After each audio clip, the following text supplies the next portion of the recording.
नमस्कार, BTV news के इस बुलेटिन में आपका स्वागत है। सबसे पहले आइए एक नज़र डालते हैं आज की कुछ खास खबरों पर।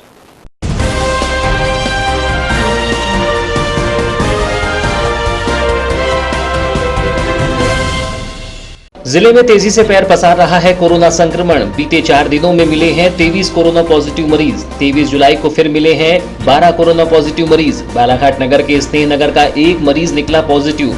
वारासिवनी ब्लॉक में मिले 5 कोरोना पॉजिटिव मरीज। बूढ़ी कोविड अस्पताल में कराया गया है मरीजों को भर्ती। जिले में एक्टिव मरीजों की संख्या बढ़कर हुई 43। डेंजर रोड पेड़ कटाई की अनुमति अभी नहीं। वृक्षों की कटाई का मामला उच्च स्तर का। डेंजर रोड बचाने अभियान में जुटे पर्यावरण प्रेमी। प्राणवायु वनों को बचाने का लिया है संकल्प।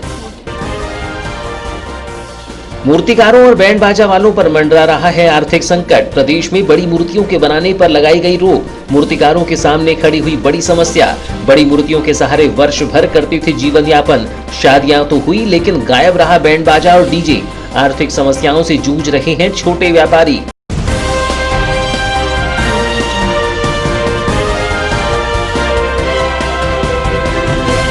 और अब समाचार विस्तार से। जिले में कोरोना का कहर बढ़ता ही जा रहा है। धीरे धीरे इन दिनों मरीजों की संख्या भी बढ़ती जा रही है। कोरोना संक्रमण के लक्षण अब हर क्षेत्र के लोगों में आते जा रहे हैं। स्वास्थ्य विभाग की माने तो जिले में मिल रहे कोरोना पॉजिटिव अन्य जिलों या कोरोना हॉट स्पॉट एरिया से लौट कर आए हैं। ऐसे में अब जिले के क्वारंटाइन सेंटरों में भी संदिग्धों की संख्या में इजाफा हो रहा है। बीते 4 दिनों की बात करें तो अब तक जिले में 35 कोरोना पॉजिटिव मरीज मिल चुके हैं, जबकि अब जिले में 43 एक्टिव कोरोना मरीज हैं। कोरोना संदिग्ध मरीजों के सैंपल के रिपोर्ट के अनुसार जिले में 13 और मरीज कोरोना पॉजिटिव पाए गए हैं। इस प्रकार जिले में एक्टिव कोरोना पॉजिटिव मरीजों की संख्या बढ़कर अब 43 हो गई है। कोरोना पॉजिटिव पाए गए इन मरीजों को उपचार के लिए कोविड अस्पताल ITI के पीछे बूढ़ी बालाघाट में भर्ती कराया जा रहा है। ये सभी मरीज देश के कोरोना हॉटस्पॉट राज्यों और शहरों से आए हैं। इन मरीजों को क्वारंटाइन सेंटर में रखा गया था। इन सभी मरीजों की कॉन्टैक्ट हिस्ट्री का पता लगाया जा रहा है। कॉन्टैक्ट हिस्ट्री का पता लगाने के साथ ही इन मरीजों के संपर्क में आए सभी लोगों के सैंपल लेकर उनका कोरोना टेस्ट कराया जाएगा। मुख्य चिकित्सा एवं स्वास्थ्य अधिकारी डॉक्टर मनोज पांडेय ने बताया कि बालाघाट जिले के संदिग्ध कोरोना मरीजों में से 13 मरीजों के सैंपल कोरोना पॉजिटिव पाए गए हैं। जानकारी के अनुसार 22 जुलाई की देर रात्रि में प्राप्त रिपोर्ट के अनुसार एक और मरीज कोरोना पॉजिटिव पाया गया है। ये मरीज परसवाड़ा तहसील के ग्राम छपरवाही का टैक्सी चालक है, जो पूर्व में बेंगलोर से आए कोरोना पॉजिटिव मरीजों के संपर्क में आया था और उन्हें बेंगलोर से टैक्सी से लेकर आया था।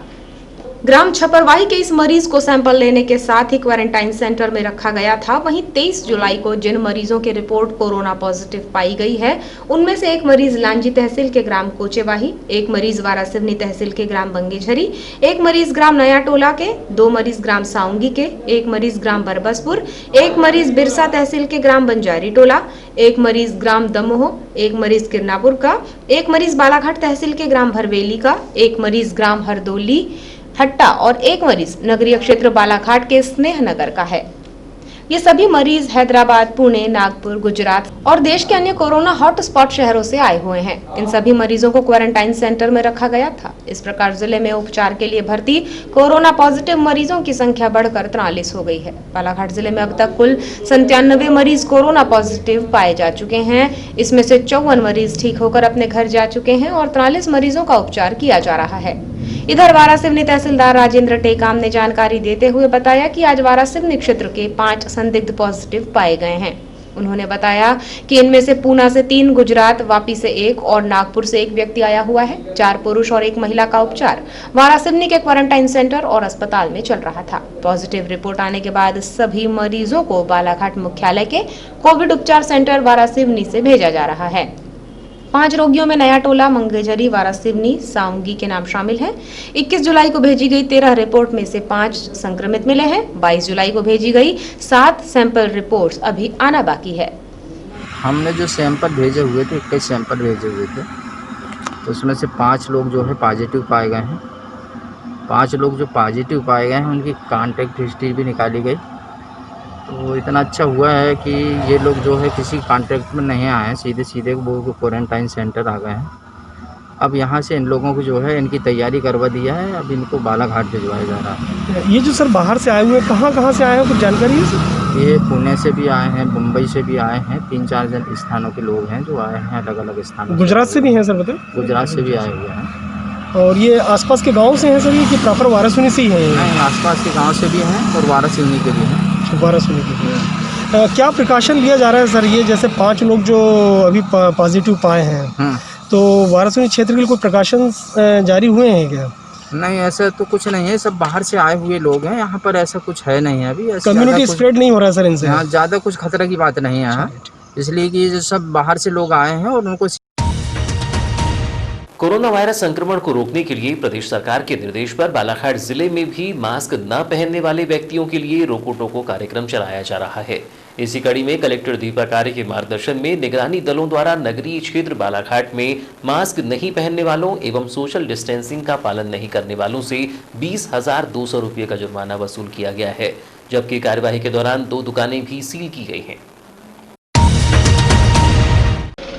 ज्ञात हो कि अनुविभागीय अधिकारी राजस्व बालाघाट केसी गुप्चे के द्वारा 22 जुलाई को अभियान के तहत 4 दलों का गठन किया गया था, जिसके तहत 22 जुलाई की शाम को बालाघाट शहर के विभिन्न स्थानों पर सोशल डिस्टेंसिंग का पालन न करने एवं बिना मास्क लगाए शहर में भ्रमण करते हुए पाए जाने पर कार्रवाई करते हुए 12 लोगों पर जुर्माने की कार्रवाई की गई और 20,200 रुपये वसूल किए गए। इसमें 5,600 रुपये विभिन्न व्यापारिक प्रतिष्ठानों में सोशल डिस्टेंसिंग का पालन न करने तथा ग्राहकों द्वारा सोशल डिस्टेंसिंग का पालन न करने पर जुर्माना किया गया। इसके साथ ही काली पुतली चौक पर स्थित चुलबुल चाय दुकान पर जुर्माना आरोपित कर दुकान को सील कर दिया गया, जबकि 23 जुलाई को एसडीएम केसी गुप्चे के निर्देशन में गठित किए गए दल ने अलग अलग स्थानों पर चालानी कार्रवाई को अंजाम दिया। इसके साथ ही 23 जुलाई की शाम नगर के ऋषि कॉम्प्लेक्स में संचालित श्रीनाथ फूड हाउस में कार्रवाई करते हुए दुकान को सील बंद कर दिया गया। गुरुवार की शाम हुई इस कार्यवाही के दौरान नगर के व्यापारियों में हड़कंप की स्थिति भी देखी गई। कार्यवाही के दौरान प्रशासन ने श्रीनाथ फूड हाउस की कुर्सी टेबल को भी जब्त कर जुर्माने की कार्रवाई को अंजाम दिया। मामले में जानकारी देते हुए एसडीएम केसी गुप्चे ने बताया कि कोरोना वायरस संक्रमण को रोकने के लिए प्रदेश सरकार के निर्देश पर बालाघाट जिले में भी मास्क न पहनने वाले व्यक्तियों के लिए रोको टोको कार्यक्रम चलाया जा रहा है। इसी कड़ी में कलेक्टर दीपक आर्य के मार्गदर्शन में निगरानी दलों द्वारा नगरीय क्षेत्र बालाघाट में मास्क नहीं पहनने वालों एवं सोशल डिस्टेंसिंग का पालन नहीं करने वालों पर समझाइश देने के उद्देश्य से कार्यवाही की जा रही है। उन्होंने कहा कि सभी कार्यवाही जनता की सुरक्षा को ध्यान में रखते हुए की जा रही है। उन्होंने जनता और व्यापारियों से अपील करते हुए कहा कि शासन प्रशासन के द्वारा दिए गए दिशा निर्देशों का पालन किया जाए। सर, आज यहाँ पे जो कार्रवाई करेंगे कैसे यहाँ पे कार्रवाई करें? हम लोग आज लगातार दूसरे दिन से कार्रवाई कर रहे हैं। जिनमें मास्क नहीं लगाया या दुकानों में सोशल डिस्टेंसिंग नहीं है, खासकर खाद्य सामग्री वाली, और जहाँ पर मैंने कोई हमने रजिस्टर रखने के लिए बोला था, रजिस्टर नहीं है, जो आने जाने और वहाँ पर जो भी खाने आते हैं रजिस्टर मेंटेन करना है, सैनिटाइजर रखना है। तो ऐसी स्थिति में जो लापरवाही कर रहे हैं, इससे क्या कोरोना बहुत ज़्यादा फैल सकता है। इसी की मैंने समझाइश देने के लिए कुछ कार्रवाई की गई है और हमारा उद्देश्य ये है कि मैंने लोग सजग रहें और जो निर्देश प्रशासन द्वारा दिए उनका पालन करें। तो ऐसी कोई बात नहीं कि मैंने किसी के खिलाफ कार्रवाई की जाए।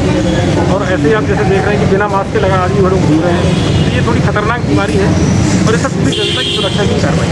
सर, यहाँ देखने में रजिस्टर भी मेंटेन नहीं था। हाँ, इसलिए लगाया है और उनको जुर्माना भी किया जाएगा इस चीज़ के लिए। और ये सभी नगर के जितने व्यवसायी उनके लिए संदेश है कि जब तक कोई कार्रवाई होती है तब तक लोग सीखते नहीं हैं। क्या कुछ सबके संदेश है, इसका पालन करना सुनिश्चित करें। बता दें कि कार्यवाही के दौरान एसडीएम केसी गुप्चे, तहसीलदार रामबाबू देवांगन, सीएसपी अपूर्व भोलावी, नगर पालिका परिषद बालाघाट का राजस्व अमला भी मौजूद रहा। डेंजर रोड को बाईपास बनाने का मामला पर्यावरण प्रेमियों के विरोध के बाद सुर्खियों में बना हुआ है। पेड़ कटाई को लेकर मार्किंग की गई एवं चिन्हांकन किया जा चुका है, जिस पर पर्यावरण प्रेमियों का विरोध है कि डेंजर रोड को यथावत रखा जाए और यहां से पेड़ कटाई न हो। इस मसले पर दक्षिण सामान्य वन मंडलाधिकारी अनुराग कुमार से चर्चा की गई तो उन्होंने यह पूरा प्रकरण वन विभाग वरिष्ठ स्तर का होना बताया। चर्चा में वन मंडलाधिकारी ने बताया कि डेंजर रोड को बाईपास बनाने की प्रक्रिया काफी पूर्व से चल रही थी, जिस पर पेड़ कटाई के लिए अनुमति ली जा रही है, जो प्रक्रियाओं के तहत लंबित है। वन मंडलाधिकारी अनुराग कुमार ने बताया कि उक्त मार्ग को लोक निर्माण विभाग को हस्तांतरित किया गया है, जिस पर वन विभाग से वृक्ष कटाई की अनुमति चाही गई थी। यह प्रकरण बालाघाट वन मंडल के अंतर्गत तो है, परंतु इस पर सभी आवश्यक कार्यवाही उच्च स्तर से ही की जा रही है। वन विभाग की भूमिका के विषय में अब इस समय तो नहीं कुछ कहा जा सकता, क्योंकि निर्णय ये मुख्यालय स्तर से हो चुका है, कमिटियां बन चुकी हैं। कमेटी ने अपना निर्णय भी सुना दिया है कि लगभग 450 पेड़ कटने हैं और लगभग 2.5 हेक्टेयर भूमि जो है वो डाइवर्ट होगी पीडब्ल्यूडी को, और इसकी दुगनी भूमि जो है वो वन विभाग को मिलेगी रोपण करने के लिए। सर कहाँ पे वो ज़मीन मिलेगी अभी तक क्या? ये उत्तर सामान्य वन मंडल में ये ज़मीन दी जा रही है। अभी इसकी जो है जांच चल रही है, और जैसा होगा यदि वो रोपण के लिए उपयुक्त पाई जाती है, वो राजस्व की भूमि है, तो उसको वन भूमि में नोटिफाई करके वहाँ पे रोपण। देखा जाए तो डेंजर रोड को बाईपास बनाने की इस प्रक्रिया के तहत वन विभाग की वरिष्ठ स्तर से एक टीम ने आकर सर्वे भी किया था और मार्ग की लंबाई चौड़ाई के अनुसार प्राकलन तैयार कर रिपोर्ट बनाई गई थी। बताया गया कि जिसमें लगभग 5 हेक्टेयर का दायरा आता था एवं मार्ग में आने वाले पेड़ भी अधिक थे। अधिक संख्या में पेड़ों का नुकसान होने की संभावना को देखते हुए वन विभाग ने इसे लगभग आधा कर दिया है और 2.86 हेक्टेयर में 452 पेड़ों की कटाई की अनुमति मिलना अभी लंबित है। डेंजर रोड को बाईपास बनाने एवं पेड़ कटाई होने को लेकर पर्यावरण प्रेमियों ने आवाज बुलंद की है, जिसमें उनका कहना है कि यहां से बाईपास मार्ग होगा और पेड़ कटेंगे तो वन्यजीवों के साथ ही प्राणवायु देने वाले शहर के बीच स्थित घने वन नष्ट होंगे, जो पर्यावरण के लिहाज से नुकसानदेह है। उल्लेखनीय है कि डेंजर रोड के इस मसले पर पर्यावरण प्रेमी और प्रशासन के साथ ही वन विभाग आमने सामने है और प्रशासन को यहां से बाईपास बनाने के लिए अभी और विरोध का सामना करना पड़ सकता है। वन विभाग के अनुसार पेड़ कटाई की अनुमति फिलहाल लंबित है, लेकिन पर्यावरण प्रेमी भी इस मार्ग को बचाने हर संभव कोशिशों में जुटे हुए हैं। वहीं दूसरी ओर सोशल मीडिया पर डेंजर रोड बचाने कैंपेन चल रहा है, जिसमें बांसुरी बजाकर, दौड़ लगाकर और पर्यावरण के प्रति जागरूकता फैलाकर अभियान को गति देते हुए सभी को जोड़ने के प्रयास हो रहे हैं। कहावत है, बिना बैंड बाजा की कैसी बारात। लेकिन कोरोना संकट काल में लागू लॉकडाउन में शादियां तो कई हुई, लेकिन बैंड बाजा कहीं नजर नहीं आया। बैंड बाजा वालों का भी कहना है उन्हें कोरोना महामारी के चलते शादी के इस सीजन में एक भी बुकिंग नहीं मिली और जो बुकिंग मिली थी वो भी कैंसिल हो गई। कुछ ऐसा ही मामला अब मूर्तिकारों का भी है, जो मात्र 2-4 महीने की कमाई एकत्रित कर अपना और परिवार का जीवन यापन करते थे, लेकिन कोरोना संक्रमण के दौरान उन पर भी आर्थिक संकट मंडरा रहा है। ज्ञात हो कि मानसून के लगते ही मूर्तिकार कन्हैया प्रतिमाओं, गणेश प्रतिमाओं, दिए सहित दुर्गा प्रतिमाओं को मूर्त रूप देने की तैयारी में जुट जाते हैं और इन मूर्तियों को बेचकर अपने परिवार का भरण पोषण करते हैं। लेकिन वर्तमान जारी परिस्थितियों में अब इन परिवारों को आर्थिक समस्याओं का सामना करने के लिए मजबूर होना पड़ रहा है। ज्ञात हो कि कोरोना संकट के बीच मध्य प्रदेश के शिवराज सिंह चौहान सरकार ने फैसला लिया है कि इस साल कोरोना महामारी को देखते हुए भगवान गणेश की मनमोहक झांकियां नहीं सजेंगी और लोग घरों में ही पूजा करेंगे। राज्य सरकार का मूर्तिकारों से अनुरोध है कि वे छोटी मूर्ति ही बनाएं, जबकि सार्वजनिक रूप से गणेश मूर्ति बैठाने या सामूहिक विसर्जन पर इस साल रोक रहेगी। राज्य शासन के द्वारा जारी की गई इस गाइडलाइन के बाद मूर्तिकारों के चेहरों में काफी मायूसी भी दिखाई दे रही है, क्योंकि साल भर जीवन यापन करने के लिए यह मूर्तिकार रात दिन कड़ी मेहनत कर बड़ी मनमोहक मूर्तियां तैयार करती थी, जिन्हें बेचकर यह वर्ष भर अपना परिवार पालती थी। लेकिन इस बार बड़ी मूर्ति ना बनाने के दिए गए निर्देशों के बाद मूर्तिकार भी परेशान हैं। गणेश प्रतिमाओं और कृष्ण जन्माष्टमी की तैयारियों में जुटे मूर्तिकार सुनील तरंडे बताते हैं कि वह कई पीढ़ियों से मूर्ति बनाने का कार्य कर रहे हैं। बरसात के मौसम के लगते ही उनका पूरा परिवार गणेश प्रतिमाओं सहित कृष्ण प्रतिमाओं को सांचे में ढालने के कार्य में जुट जाता है। लेकिन इस वर्ष कोरोना संक्रमण को देखते हुए जिला प्रशासन के द्वारा दिए गए निर्देश के बाद बड़ी मूर्तियों का निर्माण नहीं किया जा रहा है, मात्र छोटी ही मूर्तियां बनाई जा रही हैं। उन्होंने कहा कि बड़ी मूर्तियां लगभग 22 से 25 हजार तक की कीमत की समितियों के द्वारा बनवाई जाती थीं, जिससे उनके वर्ष भर का जीवन यापन का साधन तैयार हो जाता था। लेकिन इस वर्ष यह संभव नहीं होगा। उन्होंने कहा कि कोरोना के चलते इस बार मिट्टी भी महंगे दामों में खरीदनी पड़ी है, जबकि रंगों के लिए भी परेशान होना पड़ा है, क्योंकि लोकल रंग काफी महंगे मिलते हैं। इसलिए पहले तो नागपुर या अन्य बड़े शहरों से लाए जाते थे, लेकिन इस बार कोरोना के चलते नागपुर सहित अन्य बड़े शहरों के मार्केट भी बंद हैं, जिससे महंगाई की मार काफी बढ़ गई है।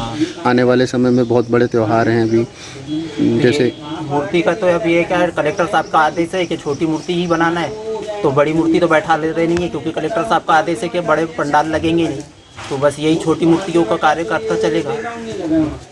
बड़ी मूर्ति तो बैठाने मना कर दी, जैसे 20,000 25,000 की जो ये मूर्तियाँ बिकती थी इसी के पीछे रोजी रोटी हमारी चलती है और इसी के पीछे सब खाना पीना 10-12 लोगों का परिवार है, छोटे बड़े मिला के, तो यही बिजनेस होता है हमारा। कितने साल से धंधा कर रहे हैं आप? ये तो हमारी परंपरा ही चलती हुई आ रही है, पीढ़ी से जाती है। बताएंगे ये जो त्योहार रहते हैं जैसे कन्हैया हो गया, गणेश जी हो गए, दुर्गा जी हो गए, इसमें जो धंधा करते हैं उससे आप क्या साल भर का अपना खर्चा निकालते हैं? ये साल भर का ही रहता है पूरा हमारा, समझ लो साल भर इसी में खर्चा चलते हुए आता है। क्या कहना चाहेंगे इस बार कितनी परेशानी उठाना पड़ेगा आपको? परेशानी तो ये क्या है, कोरोना वायरस के कारण हम लोगों को मट्टी वगैरह भी ये सब महंगी से लाना पड़ा।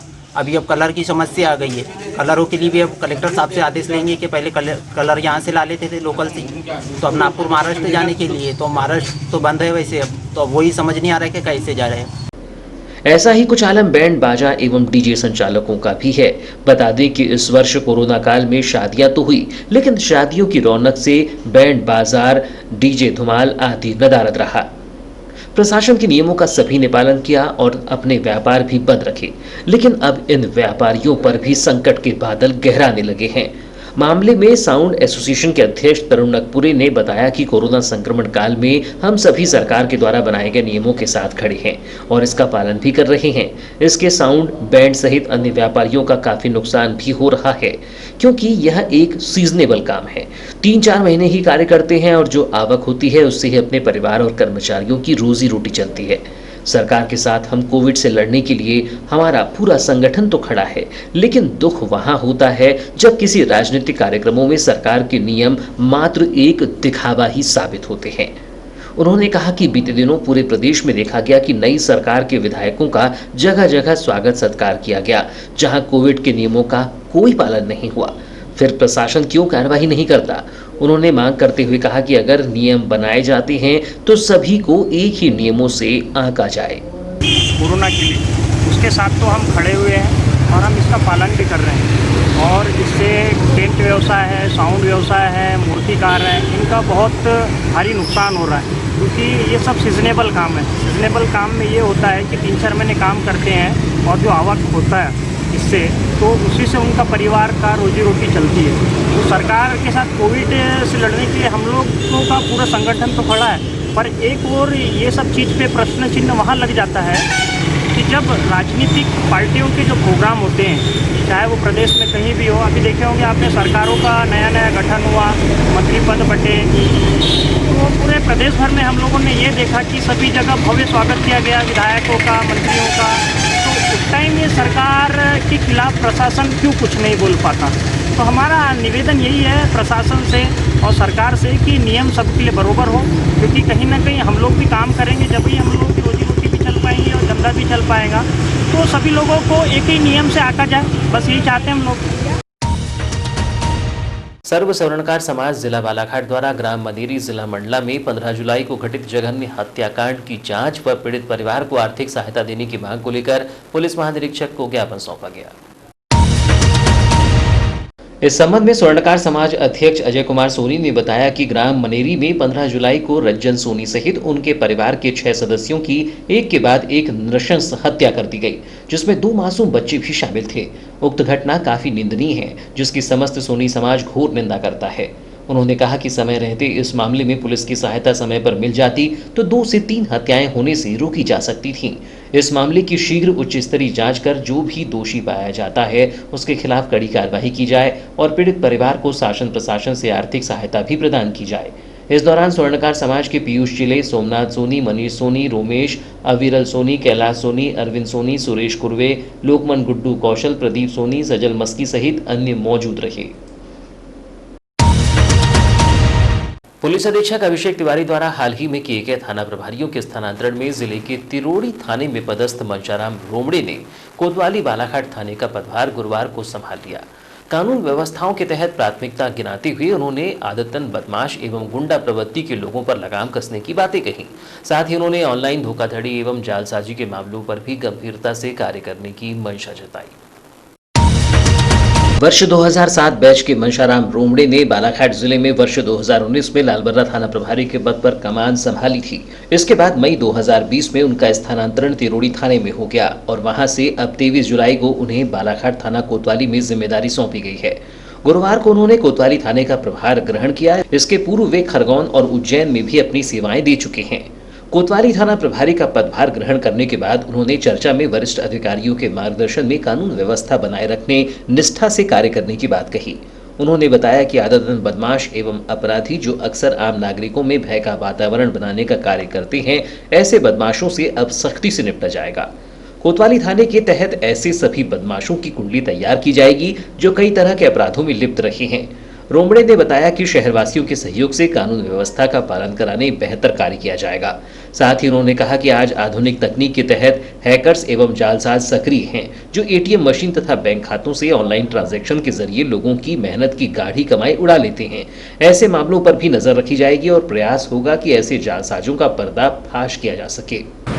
देखिए, सबसे पहली प्राथमिकता तो मेरी लॉ एंड ऑर्डर मेंटेन करना रहेगा। हमारे बालाघाट शहर की जो भी कानून व्यवस्था है दुरुस्त रहे, अमन चैन रहे, शांति रहे, आम जनता निर्विघ्न होके रहे, घूमे। बदमाशों पे मेरा सख्त रवैया रहता है। बदमाश व्यक्तियों पे, आपराधिक प्रवृत्ति के व्यक्तियों के खिलाफ कार्रवाई में मैं पीछे नहीं हटता हूँ। किसी भी प्रकार की गुंडागर्दी या बदमाशी करने वाले व्यक्तियों पर सख्त से कार्रवाई करना और अन्य चीज़ों जो कि पुलिस के जो रूटीन के काम रहते हैं, ये अवैध गतिविधियों पे कंट्रोल करना, ये मेरी प्राथमिकता में रहेगा। सर, बालाघाट शहर में देखा जाए तो कोतवाली थाना क्षेत्र में 420। वर्तमान परिस्थिति महामारी के संकट काल कोरोना से जुड़ी होने पर उन्होंने बताया कि हम ऐसे दौर में जितना अधिक हो सके सतर्कता बरतें। साथ ही शहरवासियों से अपेक्षा है कि वे मास्क का उपयोग करें तथा सोशल डिस्टेंसिंग का पालन करें, तभी हम कोरोना के प्रभाव को रोकने में सफल होंगे। उन्होंने कहा कि पुलिसकर्मियों को जिम्मेदारी सौंपी गई है कि वे शहर में गश्ती पर रहते समय कोरोना के प्रभावी नियमों का कड़ाई से पालन कराने के लिए जवाबदेह हैं।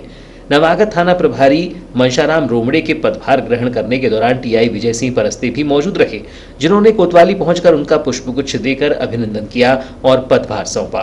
विजय सिंह परस्ते ने इस मौके पर कहा कि बालाघाट शहर में कार्य करते हुए उन्हें जनता ने भरपूर सहयोग दिया है और इतना लंबा समय देखते ही देखते बीत गया। अब जबलपुर स्थानांतरण हुआ है तो कोशिश यही होगी कि यहाँ की तरह वहाँ भी हमें वही सहयोग मिलेगा।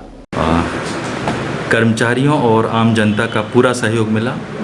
जिस तरह से पूर्व से एक प्रवृत्ति रहती है कि थाने का स्टाफ ऐसा है वैसा है, इन सारी चीज़ों को जब मैंने यहाँ पर आकर के अपना कार्यभार संभाला था, उस दौरान जो है मैंने वो सारी चीज़ें गलत पाई और बिल्कुल पूरे 10-11 महीने 12 महीने के दौरान जो है यहाँ पर पूरे शहर में जो भी कार्यक्रम आयोजित हुए, जलसे, धरने, जुलूस या अतिक्रमण हटाओ अभियान या इस दौरान जो है धारा 370 अयोध्या मसला, सीए, एनआरसी आदि अन्य तथा इसी दौरान जो है मध्य प्रदेश में सरकार की तब्दीलियां हुई। इस दौरान जो है ऐसी संभावना थी कि शहर में कुछ ऐसा कानून व्यवस्था की स्थिति निर्मित हो सकती है, लेकिन चूँकि पब्लिक और पुलिस का जो कोऑर्डिनेशन था वो बहुत ही अच्छा रहा है और मैं इसका पूरा श्रेय जो है बालाघाट के शहर को देना चाहूँगा, जिन्होंने मेरे साथ कंधे से कंधा मिलाकर के साथ दिया।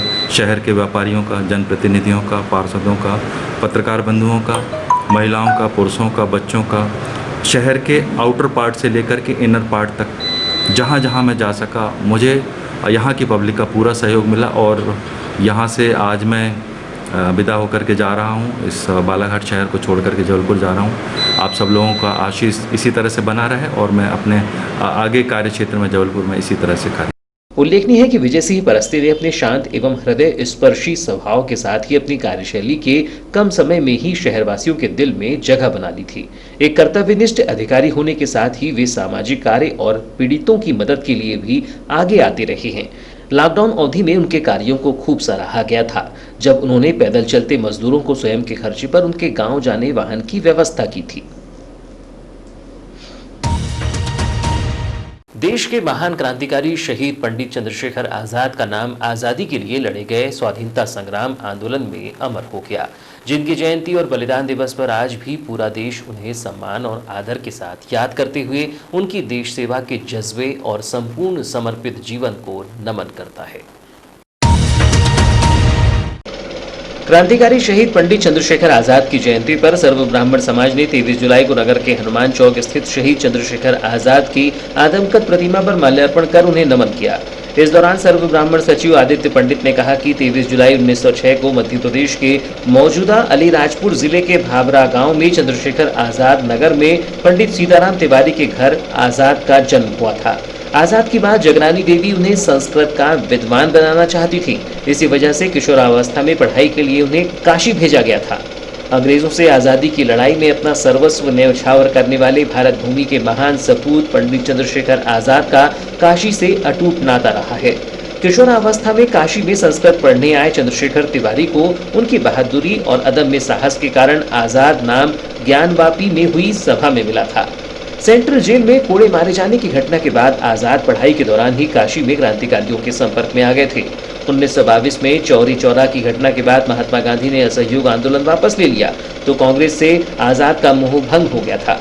काकोरी कांड, अंग्रेज अफसर जेपी सैंडर्स की हत्या और दिल्ली की केंद्रीय असेंबली में बम विस्फोट जैसी घटनाओं में अग्रणी भूमिका निभाने वाले आजाद प्रयागराज के अल्फ्रेड पार्क में 27 फरवरी 1931 को वीर गति को प्राप्त हुए थे। उनका जन्मोत्सव आज जयंती है, आदित्य चौधरी जयंती। महान क्रांतिकारी चंद्रशेखर जी तिवारी हैं। एक्चुअल इनका जन्म 1906 में हुआ था। ये 1914 में बनारस संस्कृत की शिक्षा लेने चले गए थे। उसके बाद ये 1920-21 में इनको कानून भंग आंदोलन में गांधी जी के साथ ये जुड़े रहे। उस समय इनको मजिस्ट्रेट के सामने पेश किया गया और पेश करके और इनका पूछा गया नाम, मजिस्ट्रेट द्वारा इनको पूछा कि आपका नाम, पिता का नाम और पता क्या है। तो इन्हें कहा मैं आज़ाद हूँ, आज़ाद रहूँगा, मेरे पिता का नाम स्वतंत्र है और मेरा निवास स्थान ये है। तब से इन्हें आज़ाद कहा। इनके पिता का नाम सीताराम तिवारी था और ये झाबुआ मध्य प्रदेश के डुमोरी गाँव के निवासी थे जो आज आज़ाद नगर के लिए। आज हम उनकी जयंती मना रहे हैं और उन्हें नमन करते हैं। इस दौरान पंडित किरण भाई त्रिवेदी ने कहा कि ब्राह्मण समाज ने शहीद पंडित चंद्रशेखर आजाद की जयंती समारोह का आयोजन किया जिसमें परशुराम सेना के युवाओं ने बढ़ चढ़कर हिस्सा लिया है। इसी तरह हर कार्यक्रम को ब्राह्मण समाज अंजाम देते रहे तो समाज आगे एक नया आयाम स्थापित करेगा। समाज में पंडित चंद्रशेखर आजाद की जयंती का समारोह किया गया है। इसमें ये देख के बहुत प्रसन्नता हुई कि हमारे युवा वर्ग परशुराम सेना के सभी कार्यकर्ता ने आगे बढ़ चढ़ के हिस्सा लिया है और इसी प्रकार हर कार्यक्रम को ब्राह्मण समाज यदि अंजाम देता रहे तो आखिर एक नया आयाम स्थापित करेगा। सर्व ब्राह्मण समाज अध्यक्ष पंडित राजेश पाठक के मार्गदर्शन में आयोजित कार्यक्रम में अशोक दुबे, राजेश दुबे, रमेश दीक्षित, प्रमोद तिवारी, मुकेश तिवारी, परशुराम सेना अध्यक्ष दुर्गेश शर्मा, संजय शुक्ला, अनुराग झा, सचिव निशांत मिश्रा सहित अन्य सामाजिक बंधु उपस्थित थे। भाजपा व भारतीय जनता युवा मोर्चा द्वारा 23 जुलाई को क्रांतिकारी शहीद चंद्रशेखर आजाद की जयंती मनाई गई। इस दौरान भाजपा और युवा मोर्चा के कार्यकर्ताओं ने हनुमान चौक पर पहुंचकर क्रांतिकारी शहीद चंद्रशेखर आजाद की प्रतिमा पर माल्यार्पण कर पुष्प वर्षा की। शहीद चंद्रशेखर आजाद सहित अन्य क्रांतिकारी शहीदों का जय घोष किया गया। इस दौरान भाजपा नगर अध्यक्ष सुरजीत सिंह ठाकुर ने क्रांतिकारी शहीद चंद्रशेखर आजाद को नमन करते हुए शहीद चंद्रशेखर आजाद की तरह आज देश में आजादी के दीवाने आजादी को याद रखो और आजादी को आजाद रखना है तो घर घर पैदा आजाद करो की पंक्तियां कहकर देशभक्ति के जागरण को जरूरत बताया। उन्होंने कहा कि देश के हालातों को देखकर आज प्रासंगिक है कि हर युवा को चंद्रशेखर आजाद जैसी देशभक्ति के जज्बे को जगाना चाहिए। वहीं आत्मनिर्भर भारत बनाने में हम सभी अपनी अपनी भूमिका सुनिश्चित करें, राष्ट्र के अंदर शांति, एकता, भाईचारे को कायम रख सके। हम सभी युवाओं के प्रेरणा स्रोत शहीद चंद्रशेखर आजाद जी की जन्म जयंती पर प्रत्येक वर्ष हम उन्हें श्रद्धांजलि अर्पित करने यहाँ पहुँचते हैं। हम सभी युवाओं को आज उनके अदम्य साहस, वीरता से प्रेरणा लेकर राष्ट्रभक्ति को जागृत करने की आवश्यकता है। ये समय है सभी युवाओं में राष्ट्रभक्ति के जागरण की, और उस राष्ट्रभक्ति का जागरण जब हम ऐसे शहीदों की आत्मकथाएं पढ़ते हैं, जीवन कथा पढ़ते हैं, जीवन कथा सुनते हैं और इनको जब हम इस तरह से श्रद्धांजलि अर्पित करते हैं तो निश्चित ही हमारे अंदर राष्ट्रभक्ति के भाव प्रगाढ़ तरीके से बढ़ते हैं। इसलिए आज हम सभी युवा साथी, भारतीय जनता पार्टी के कार्यकर्ता, युवा मोर्चे के कार्यकर्ता, हमारे युवा जिलाध्यक्ष भाई गजेंद्र के नेतृत्व में सभी लोग यहाँ नमन करने आए, अपनी श्रद्धांजलि अर्पित करते हैं। और मैं इस अवसर पर युवा मोर्चा के नगर अध्यक्ष गौरव श्रीवास्तव ने कहा कि यदि कोई युवा मातृभूमि की सेवा नहीं करता तो उसका जीवन व्यर्थ है। ये विचार हमें चंद्रशेखर आजाद ने दिए हैं, जिसे आज हर युवा को आत्मसात करने की जरूरत है। उन्होंने कहा कि क्रांतिकारी चंद्रशेखर आजाद ने देश में क्रांति की अलख जगाई थी। करने वाले ऐसे हमारे प्रेरणा स्रोत चंद्रशेखर आज़ाद जी की जन्म जयंती के अवसर पर आज सभी युवा मोर्चा के साथियों के द्वारा एवं भारतीय जनता पार्टी के समस्त पदाधिकारियों के द्वारा यहाँ आज शहर के हृदय स्थल हनुमान चौक पर पहुंचकर आज़ाद जी की प्रतिमा पर माल्यार्पण किया गया है। शहीद आजम आज़ाद जी के व्यक्तित्व से हमें प्रेरणा मिलती है, युवाओं को प्रेरणा मिलती है कि हमेशा राष्ट्रभक्ति से हमें ओतप्रोत रहना चाहिए और राष्ट्र के लिए, राष्ट्र के समर्पण के लिए कभी भी अगर हमें अपने प्राणों की आहुति देने का भी मौका आए तो कभी भी युवा को इस चीज़ से पीछे नहीं हटना। क्रम में सत्यनारायण अग्रवाल, सुधीर कुसरे, हेमेंद्र क्षीरसागर, राकेश सेवईवार, राजेश लल्हारे, रमाकांत डहाके, भूपेंद्र सुहागपुरे, गणेश माधवानी, गौरव श्रीवास्तव सहित अन्य कार्यकर्ता मौजूद रहे। अखिल भारतीय विद्यार्थी परिषद ने स्थानीय हनुमान चौक में स्थित शहीद क्रांतिकारी चंद्रशेखर आजाद की प्रतिमा पर माल्यार्पण कर उन्हें नमन किया। अखिल भारतीय विद्यार्थी परिषद ने क्रांतिकारी चंद्रशेखर आजाद की 114वीं जयंती मनाई। कार्यक्रम में उपस्थित युवाओं ने उनके बताए गए मार्गों पर चलने का संकल्प लिया। गौरतलब है कि 23 जुलाई 1906 को शहीद क्रांतिकारी चंद्रशेखर आजाद का जन्म मध्य प्रदेश के भावरा गांव के, जो वर्तमान में आजाद नगर कहलाता है, इसमें हुआ था, जिनकी जयंती आज पूरे देश में मनाई गई। अखिल भारतीय विद्यार्थी परिषद के नगर मंत्री सिद्धांत गौतम ने कहा कि महान क्रांतिकारी चंद्रशेखर आजाद जी का नाम बहादुरी, राष्ट्रभक्ति और बलिदान का पर्याय है। उन्होंने अपना संपूर्ण जीवन देश की स्वतंत्रता के लिए समर्पित कर दिया। शहीद चंद्रशेखर आजाद ने देश से अंग्रेजों को भगाने क्रांति फैलाई। चंद्रशेखर आजाद भारत के उन महान क्रांतिकारियों में से एक हैं जिनके नाम से अंग्रेज कांपा करते थे, जिन्होंने देश के लिए अपने प्राणों का बलिदान दे दिया। उन्होंने कहा कि चंद्रशेखर आजाद के जीवन से सभी युवाओं को प्रेरणा लेकर आगे आकर देश हित में कार्य करना चाहिए। युवाओं में भी देशभक्ति को लेकर क्रांति जागी है। आज यहाँ माल्यार्पण करने आए हैं इस उपलक्ष्य में। आज चंद्रशेखर आज़ाद जी की 114वीं जयंती है। उसी उपलक्ष्य में सारा विद्यार्थी परिषद आज चंद्रशेखर जी का माल्यार्पण करने पहुंचा है। और जिस प्रकार चंद्रशेखर आज़ाद जी ने क्रांति फैलाई थी देश में अंग्रेज़ों को बाहर निकालने के लिए, उसी प्रकार हमारे युवाओं में भी एक क्रांति जागी है, जो मतलब देश हित के लिए।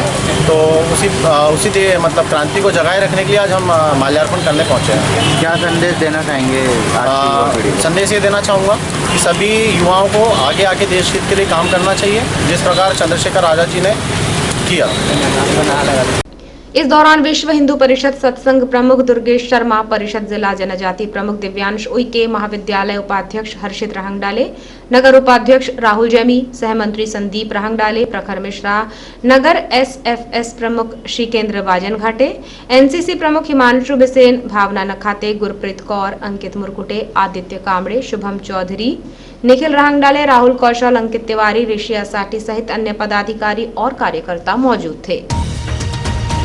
बालाघाट शासकीय उच्चतर माध्यमिक इंग्लिश मीडियम स्कूल पालक शिक्षक संघ ने 11वीं और 12वीं में सभी विषयों की कक्षा प्रारंभ कर छात्रों को उनकी इच्छानुसार विषय में प्रवेश देने की मांग की है। पालक शिक्षक संघ के पदाधिकारियों ने 23 जुलाई को पत्रकार वार्ता का आयोजन कर अपनी मांगों के संबंध में जानकारी दी। इस दौरान शहीद चंद्रशेखर आजाद की जयंती पर उनके छायाचित्र पर माल्यार्पण कर उन्हें याद किया गया। दौरान संघ के पदाधिकारी नंद किशोर कटरे ने बताया कि शासकीय स्कूलों में अंग्रेजी माध्यम की 11वीं और 12वीं कक्षा प्रारंभ कराने की मांग को लेकर शासन प्रशासन को 6 बार ज्ञापन सौंपा गया है, लेकिन अब तक मांगों पर अमल नहीं किया जा रहा है। स्कूल में प्रवेश की प्रक्रिया भी प्रारंभ हो चुकी है। नगर के रानी वीरांगना दुर्गावती स्कूल में गणित और साइंस में ही प्रवेश दिया जा रहा है। उन्होंने कहा कि कक्षा 11वीं और 12वीं की कृषि संकाय, कॉमर्स, आर्ट, गणित और विज्ञान संकाय के साथ कक्षाएं प्रारंभ कर छात्रों को 10वीं के बाद उनकी इच्छा अनुसार विषय में प्रवेश दिया जाए। इसके अलावा अन्य स्कूलों से आने वाले अंग्रेजी माध्यम के मेधावी छात्र छात्राओं को भी प्रवेश दिया जाए।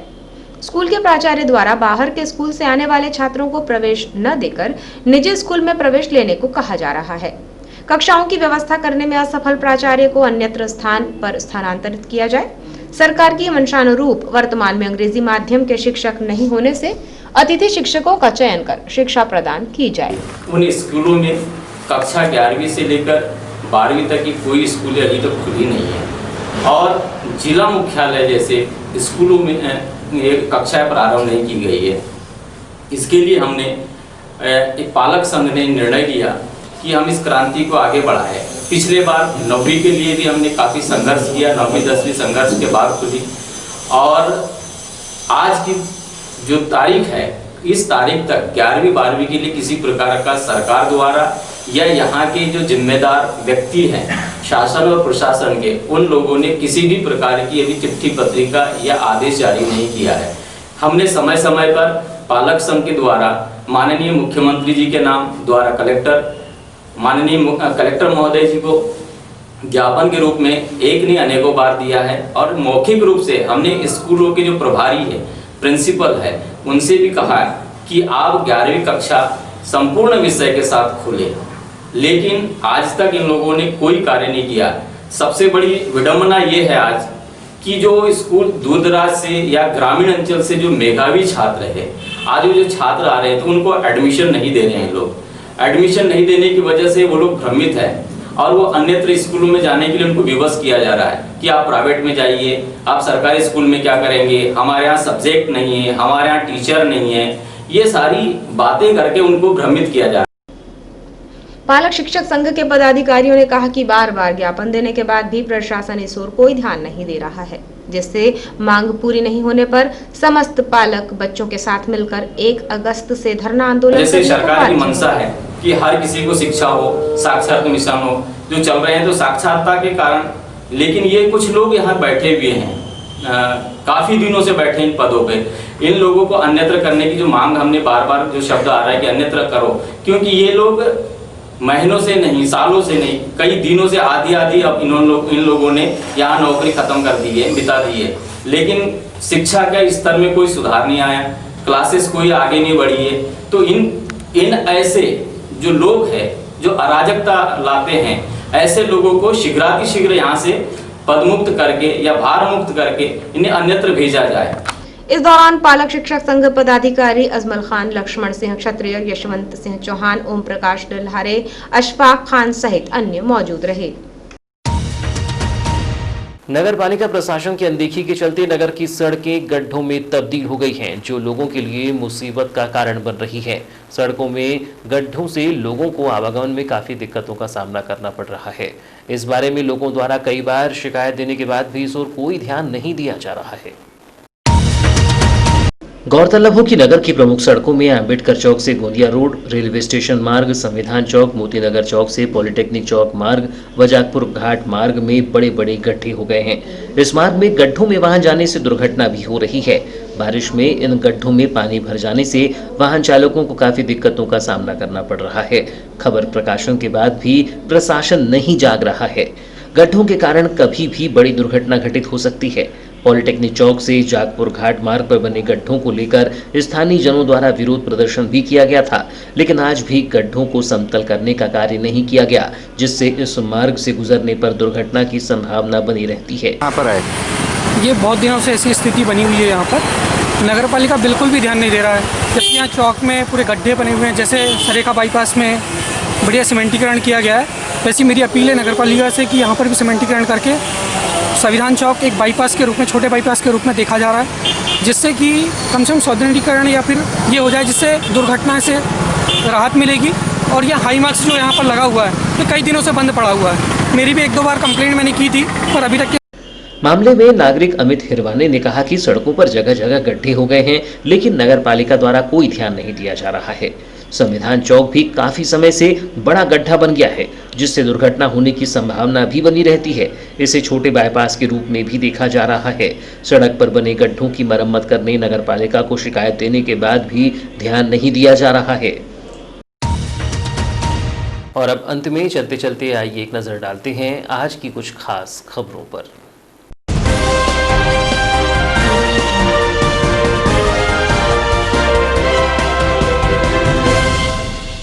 जिले में तेजी से पैर पसार रहा है कोरोना संक्रमण। बीते 4 दिनों में मिले हैं 23 कोरोना पॉजिटिव मरीज। 23 जुलाई को फिर मिले हैं 12 कोरोना पॉजिटिव मरीज। बालाघाट नगर के स्नेह नगर का एक मरीज निकला पॉजिटिव।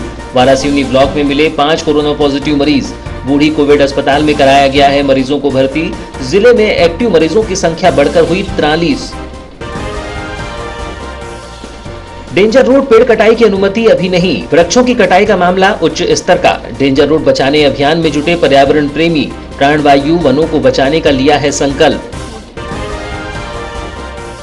मूर्तिकारों और बैंड बाजा वालों पर मंडरा रहा है आर्थिक संकट। प्रदेश में बड़ी मूर्तियों के बनाने पर लगाई गई रोक। मूर्तिकारों के सामने खड़ी हुई बड़ी समस्या। बड़ी मूर्तियों के सहारे वर्ष भर करती थी जीवन यापन। शादियां तो हुई लेकिन गायब रहा बैंड बाजा और डीजे। आर्थिक समस्याओं से जूझ रहे हैं छोटे व्यापारी।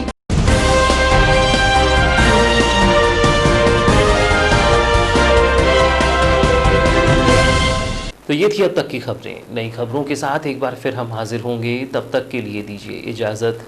नमस्कार।